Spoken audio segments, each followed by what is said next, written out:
નમસ્તે વિદ્યાર્થી મિત્રો, એક્સિલન્ટ એજ્યુકેશન ચેનલ પર આપનું સ્વાગત છે। આજે આપણે અભ્યાસ કરીશું સ્વ અધ્યયન પોથી ધોરણ 7 વિષય સામાજિક વિજ્ઞાન પાઠ 12 વાતાવરણની સજીવો પર અસરો। તો ચાલો અભ્યાસ શરૂ કરીશું।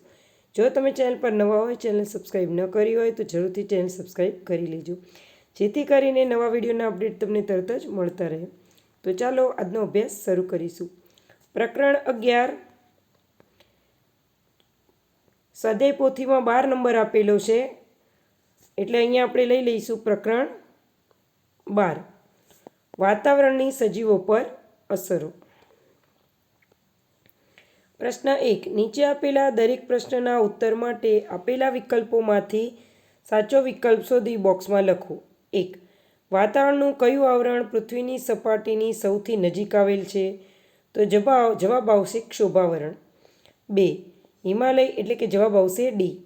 2. હિમાલય અને લદ્દાખમાં કયા કયા પ્રાણીઓ જોવા મળે છે? તો હિમદીપડા, ચિત્તા અને પાંડા, એટલે જવાબ આવશે સી। 3. વાયુમંડળ કયા બે વાયુઓનું પ્રમાણ સવિશેષ છે? તો અહીંયા જે છે એ માત્ર નાઇટ્રોજન અને ઓક્સિજન। નાઇટ્રોજન 78%, ઓક્સિજન 21%, એટલે જવાબ આવશે બી, માત્ર 2। 4. જો તમે જંગલમાં ફરવા ગયા હો અને ત્યાં તમને વાંદરા, ધ્રુવીય રીંછ, કસ્તુરીમૃગ, યાક વગેરે પ્રાણીઓ જોવા મળે તો તે કયું જંગલ હશે? તો જવાબ આવશે શંકુદ્રુમના જંગલો, એટલે જવાબ આવશે બી। 5. નીચેનામાંથી બંધ બેસતી જોડી બનાવી યોગ્ય વિકલ્પ પસંદ કરો। તો અહીંયા જે જોડી બનાવવાની છે એટલે થર્મોમીટર। તો થર્મોમીટર શેના માટે વપરાય? તો તાપમાન માપવા। પવન દિશા દર્શક યંત્ર, તો પવન દિશા દર્શક યંત્ર જે છે એ વપરાશે પવનની દિશા બતાવે છે। વર્ષા માપક યંત્ર, વરસાદનો જથ્થો, અને પવન વેગ યંત્ર, તો પવનની ઝડપ, એટલે જવાબ આવશે બી। 6. આશરે 110 કિલોમીટર સુધી ઓક્સિજન ઓક્સિજન છે, તો 130 કિલોમીટર સુધી શું છે? તો કાર્બન ડાયોક્સાઇડ, એટલે જવાબ આવશે ડી। 7. દૈનિક કે સ્થાનિક પવનોમાં નીચેનામાંથી કોનો સમાવેશ થાય છે? તો લૂ, શીતલહેર, દરિયાઈ લહેર અને પર્વતીય લહેર, એટલે આવશે ઉપરોક્ત તમામ, એટલે જવાબ આવશે ડી। 8. પૃથ્વીની સપાટીથી ઊંચાઈ તરફ જતા આવરણો સંદર્ભે સાચો ક્રમ કયો છે? તો પૃથ્વીની ઉપર તરફ જઈએ તેમ પહેલાં આવે ક્ષોભાવરણ, પછી સમતાપ આવરણ અને પછી મધ્યાવરણ, એટલે જવાબ આવશે સી। 9. નીચેનામાંથી બંધ બેસતી જોડી બનાવી યોગ્ય વિકલ્પ પસંદ કરો। તો અહીંયા આપણે પહેલાં જોડી બનાવી લઈશું। વ્યાપારી પવનો, તો આવશે કાયમી પવનો। નૈઋત્યના પવનો, તો એમાં આવશે મોસમી પવનો। મોસમી પવનોને નૈઋત્યના પવનો કહે છે। અને પર્વત ખીણની લહેરો, તો દૈનિક સ્થાનિક પવનો, એટલે જવાબ આવશે બી। 10. ઉષ્માવરણ માટે કયું વિધાન સાચું નથી? તો જેમ જેમ ઊંચાઈએ જઈએ તેમ તાપમાન ઘટતું જાય તે વિધાન સાચું નથી, એટલે જવાબ આવશે એ। પ્રશ્ન 2 બંધ બેસતા જોડકા લખો। ઉષ્ણકટિબંધીય બારેમાસ લીલા જંગલો હોય છે, તો મહોગની। સમશીતોષ્ણ ખરાવ જંગલો, તો મેપલના। સમશીતોષ્ણ બારેમાસ લીલા જંગલો, તો ચીડ। ભૂમધ્ય સાગરના જંગલો, તો ઓલિવ। અને શંકુદ્રુમ જંગલો, તો દેવદાર। તો આ રીતે પરીક્ષામાં સાચું જોડકું લખવાનું છે, એટલે કે આ નહીં લખવાનું અને જે આવતું હોય એની સામે સાચો જવાબ। પ્રશ્ન 2, નીચેના વિધાનો સાચા છે કે ખોટા જણાવો। 1. ઘાસના મેદાન મધ્યમ વરસાદવાળા ક્ષેત્રમાં જોવા મળે છે, ખરું। 2. પૃથ્વી સપાટીથી 32 કિલોમીટરની ઊંચાઈ સુધીમાં 99.99% જેટલી હવા સમાયેલી છે, સાચું। 3.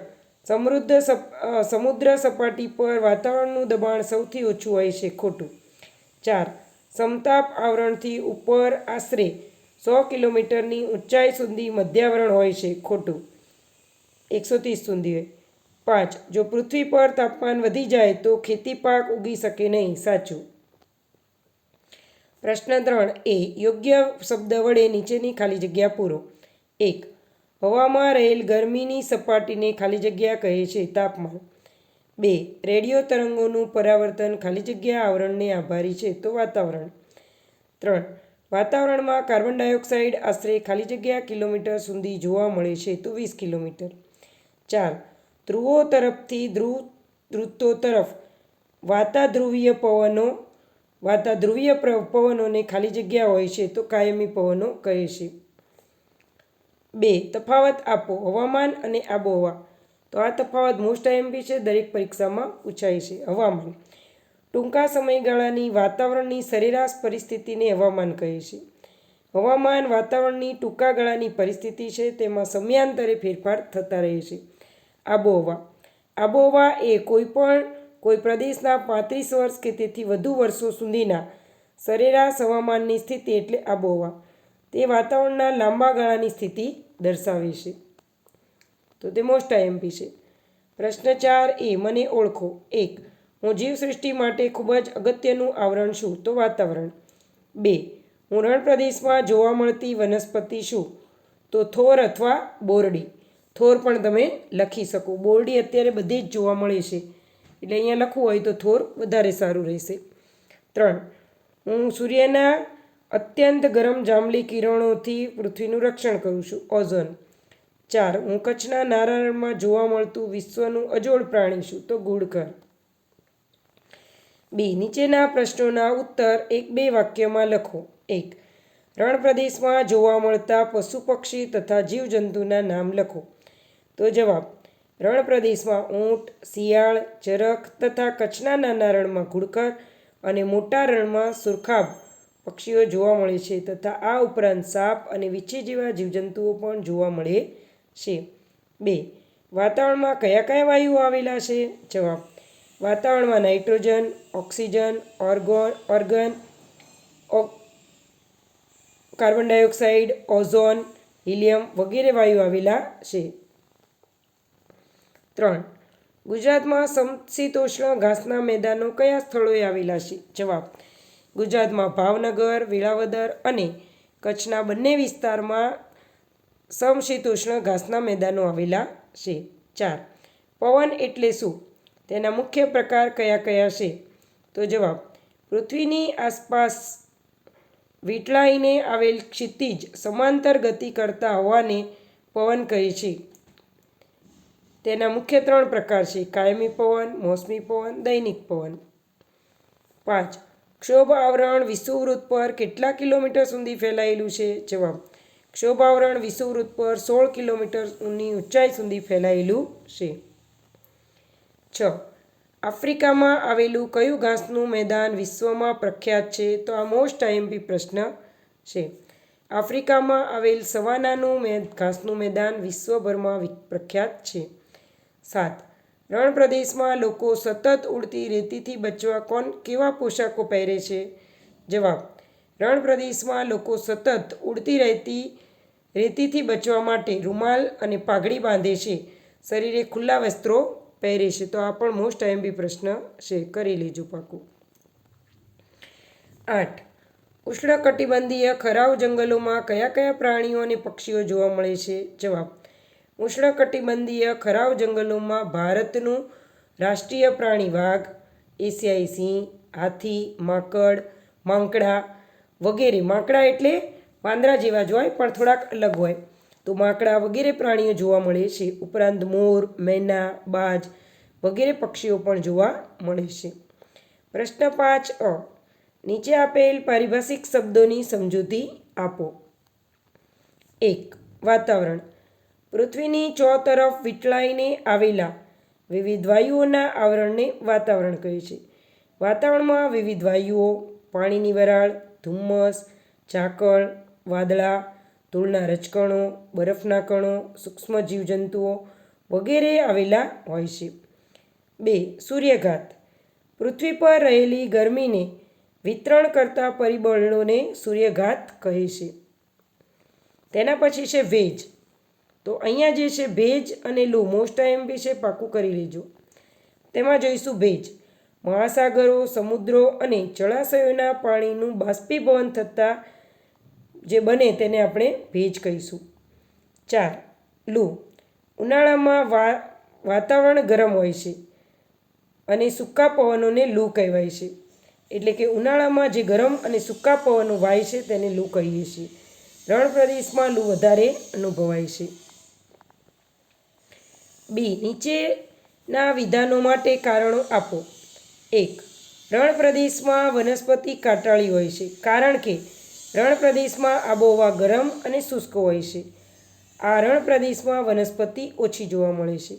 આબોહવા સાથે અનુકૂલન સાધવા માટે વનસ્પતિ કાંટાળી જોવા મળે છે. એટલે કે ત્યાંની જે વનસ્પતિ છે તે પર્ણની જગ્યાએ પર્ણ જે છે એ કાંટામાં રૂપાંતરિત થયેલ હોય છે. 2.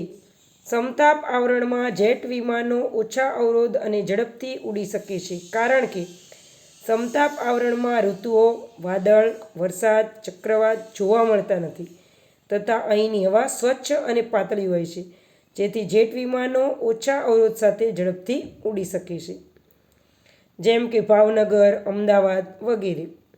3. વન્યજીવો આજે સંકટમાં છે કારણ કે વન્યજીવોના કુદરતી આવાસ એવા જંગલોને ખૂબ ઝડપથી વિનાશ થઈ રહ્યો છે. તેને માનવી પોતાના સ્વાર્થ ખાતર કાપી રહ્યા છે. ઘણા જંગલોને બાળી રહ્યા છે અને ઘણા જંગલોને પોતાના સ્વાર્થ ખાતર ચંદન જેવા લાકડું મેળવવા માટે દેશ વિદેશના વેપાર માટે તેને વેચી દેવામાં આવે છે. તેથી પણ જંગલો નાશ પામ્યા છે. આથી વન્યજીવો આજે સંકટમાં છે. 4. સૂર્યઘાતનું પ્રમાણ વિષુવવૃત્તથી ધ્રુવ તરફ ઘટે છે કારણ કે સૂર્યઘાત એ તાપમાનના વિતરણને અસર કરતું મહત્ત્વનું પરિબળ છે. સૂર્યઘાતનું પ્રમાણ વિષુવવૃત્તથી ધ્રુવ તરફ ઘટે છે. આથી ધ્રુવ પ્રદેશો બરફથી ઢંકાયેલા હોય છે. જો પૃથ્વી પર તાપમાન વધી જાય તો ખેતી થાય નહીં, પાક પણ ઉગે નહીં. આથી સૂર્યઘાતનું પ્રમાણ વિષુવવૃત્તથી ધ્રુવ તરફ ઘટે છે. 5. પાનખર ઋતુમાં વૃક્ષના પાંદડા ખરી જાય છે. કેમ? કારણ આપો. તો કારણ કે તમે બધાએ ઉનાળો આવે એટલે શિયાળા પછી ઉનાળો અને શિયાળાની વચ્ચે જે પાનખર ઋતુ છે ત્યારે તમે જોયું હશે કે લીમડો હોય કે તુલસી હોય કે કોઈ પણ ફૂલ હોય, કોઈ પણ વૃક્ષ હોય, કોઈ પણ ક્ષુપ હોય, છોડ હોય તો તેના પાન ખરી જાય છે. કેમ? તો ઉષ્ણકટિબંધીય ખરાવ જંગલોના પ્રદેશમાં આબોહવા ગરમ હોય છે પરંતુ વરસાદ ઓછો પડે છે. પરિણામે ઉનાળાના 6 થી 8 અઠવાડિયા દરમિયાન અહીંના વૃક્ષોના પાંદડા ખરી જાય છે. 6. આબોહવા માનવ સ્વભાવ પર અસર કરે છે કારણ કે આબોહવા જે તે પ્રદેશની જીવસૃષ્ટિ, પ્રાણીસૃષ્ટિ, માનવ જીવન તથા તેની પ્રવૃત્તિ ઉપર સીધી અસર કરે છે. આબોહવામાં બદલાવ થતાં જે તે વિસ્તારમાં ખોરાક, પોશાક, રહેઠાણ વગેરેમાં પણ બદલાવ જોવા મળે છે. 9. શહેરોમાં ગામડા કરતાં વધારે તાપમાન અનુભવાય છે કારણ કે શહેરોમાં પાકી સડકો અને સિમેન્ટથી બનેલી ઇમારતો જોવા મળે છે. આથી ત્યાં તાપમાન વધુ અનુભવાય છે. આ ઉપરાંત શહેરોમાં વાહનોનું પ્રમાણ પણ વધારે હોય છે, સુવિધાઓ પણ વધારે હોય છે અને વાહનોના પ્રમાણને કારણે તેમાંથી નીકળતો કાર્બન ડાયોક્સાઇડ વાતાવરણમાં વધુ હોય છે. તેથી શહેરોમાં ગામડા કરતાં વધારે તાપમાન અનુભવાય છે. પ્રશ્ન 6A. ટૂંકનોંધ લખો. 1. આબોહવાની માનવ જીવન પર થતી અસરો. તો કોઈપણ ક્ષેત્રની આબોહવા એટલે તે ક્ષેત્રમાં 35 કે તેથી વધુ વૃક્ષોની સમયગાળા દરમિયાન અનુભવાયેલી હવામાનની ઋતુ સંબંધી પરિસ્થિતિ, વાતાવરણના તાપમાન, ભેજ, વરસાદ, હવાનું દબાણ, પવન વગેરે તત્વો પ્રદેશની આબોહવાને નિશ્ચિત કરે છે. આબોહવાની માનવ જીવન પર અસરો જોવા મળે છે. તો ચાલો જોઈએ કે આપણા માનવ જીવન પર એટલે કે આપણી ઉપર આબોહવાની કઈ અસર જોવા મળે છે. તો પહેલું, કોઈપણ પ્રદેશના આબોહવાની સીધી અસર એ પ્રદેશના લોકોના ખોરાક, પોશાક, રહેઠાણ વગેરેમાં વધુ જોવા મળે છે.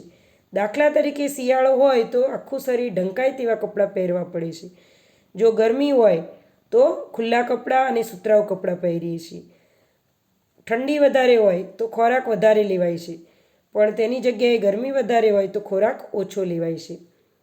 એટલે આ રીતે આબોહવા જે છે આપણા પર ઘણી અસર કરે છે. 2. વધુ વરસાદવાળા પ્રદેશના ઘરોના છાપરા ઢોળાવવાળા હોય છે, જ્યારે ઓછા વરસાદવાળા પ્રદેશના મકાનો ઓછા ઢોળાવવાળા અને સપાટ છાપરા હોય છે, અથવા તો સપાટ ઘરો પણ હવે બનાવે છે. 3. જે તે પ્રદેશના લોકો પોતાને ત્યાં થતા ખેતીના પાકોને ખોરાકમાં લે છે. દાખલા તરીકે મેદાનના પ્રદેશોમાં ના લોકો ખોરાકમાં ઘઉં લે છે, જ્યારે પર્વતીય પ્રદેશના લોકો ખોરાકમાં મકાઈ લે છે, કારણ કે ત્યાં મેદાન પ્રદેશોમાં ઘઉં વધુ પાકે છે અને પર્વતીય પ્રદેશમાં મકાઈનો પાક લઈ શકાય છે સારી રીતે. 4. જે પ્રદેશમાં ઠંડી વધારે પડે ત્યાં આખું શરીર ઢંકાય તેવા પોશાક પહેરે છે, જેમ કે ઉત્તર ભારતના લોકો, કાશ્મીર, શિમલા, મનાલી એ બાજુના લોકો. 5. ગરમ રણ પ્રદેશના લોકો સતત ઉડતી રેતી સામે રક્ષણ મેળવવા માટે માથે રૂમાલ કે કપડું વીંટાળે છે, જેમ કે સાઉદી અરેબિયાના લોકો, ત્યાં આખું રણ જ છે.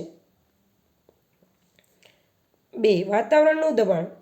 ગુરુત્વાકર્ષણ બળને લીધે હવાનું સ્તર વજન ધરાવે છે. તેના કારણે વિશાળ સ્થળ તેના વજન પ્રમાણે પૃથ્વી સપાટી પર દબાણ કરે છે, જેને વાતાવરણનું દબાણ કહે છે. સમુદ્ર, અહીંયા સમુદ્ર કરી નાખજો, સમૃદ્ધ નહીં પણ સમુદ્ર. સમુદ્ર સપાટી પર વાતાવરણનું દબાણ સૌથી ઓછું હોય, તેમજ પૃથ્વીની સપાટીથી ઊંચાઈ તરફ જતાં વાતાવરણમાં દબાણ ઘટે છે. વધુ તાપમાનવાળા પ્રદેશમાં વાયુઓ ગરમ થઈને ઉપર તરફ ગતિ કરે છે, તેથી ત્યાં વાતાવરણનું હલકું દબાણ રચાય છે.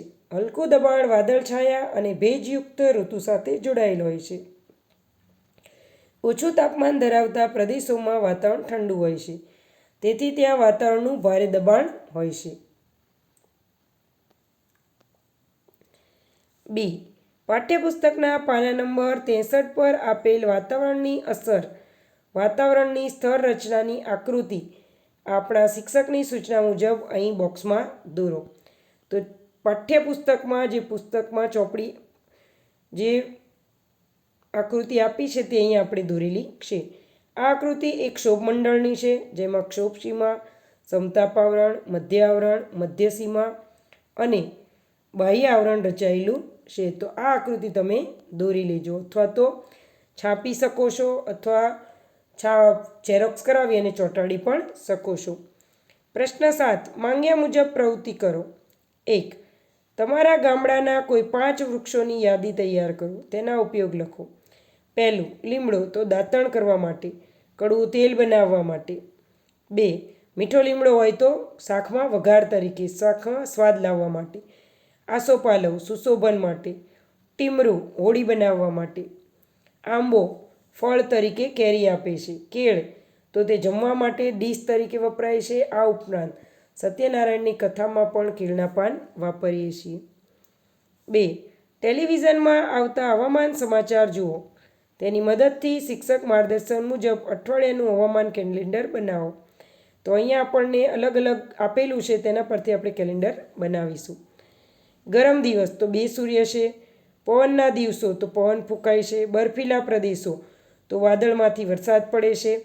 વરસાદી દિવસ, તો વાદળોમાંથી આછો વરસાદ પડે છે.